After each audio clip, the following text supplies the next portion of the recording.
In order to define success, you've really got to find what motivates you. And everybody's motivated by something different.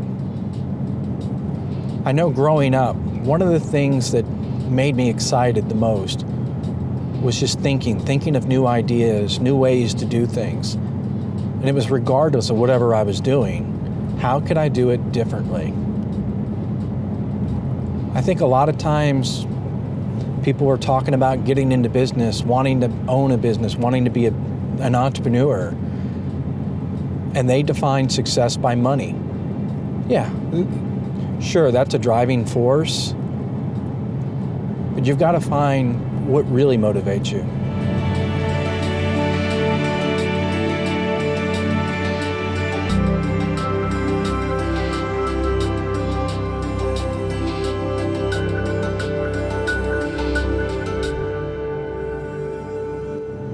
I remember years ago when I was selling radio, I had the one manager, and he was one of those guys with the motivational posters, and he was all about that. And I remember he gave us a homework assignment, and the assignment was to go home and get the different magazines like Rob's Report and all those, and cut pictures out of cars and homes and vacations, and put them on a big poster board and keep that in your cubicle, and that was supposed to motivate you. And I remember that demotivated me.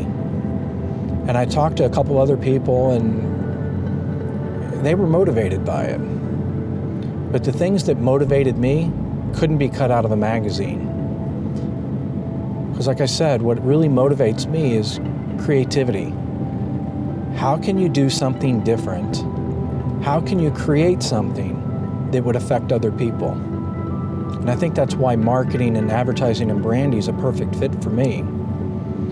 Because I think about how can you use the different technologies, understand they're a lot more than just buzzwords, but how can you use them to get a shopper to interact with your website, to buy your products or buy your services? That's what gets me excited.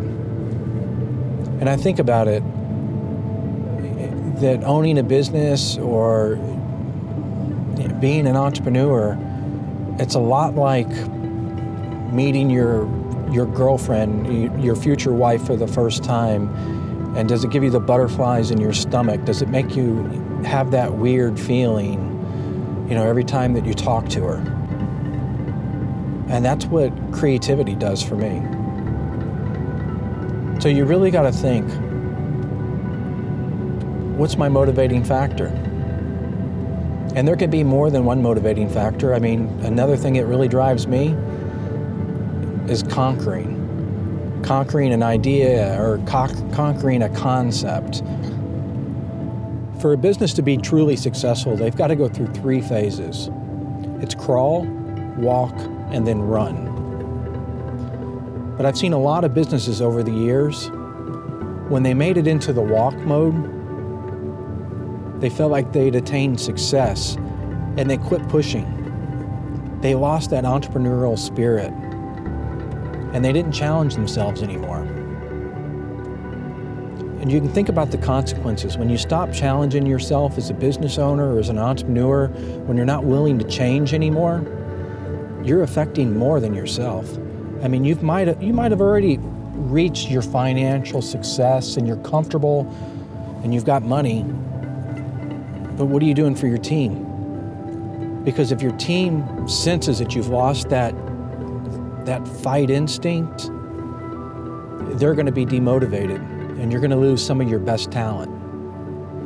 The best way to really stay challenged is to always be stretching, always pushing to reach more people, meet new people, meet people that reach more success than yourself, because then that instinct will kick back in and you'll challenge yourself. I've told you my story, and now I want to hear yours. What really motivates you? And do you really believe it?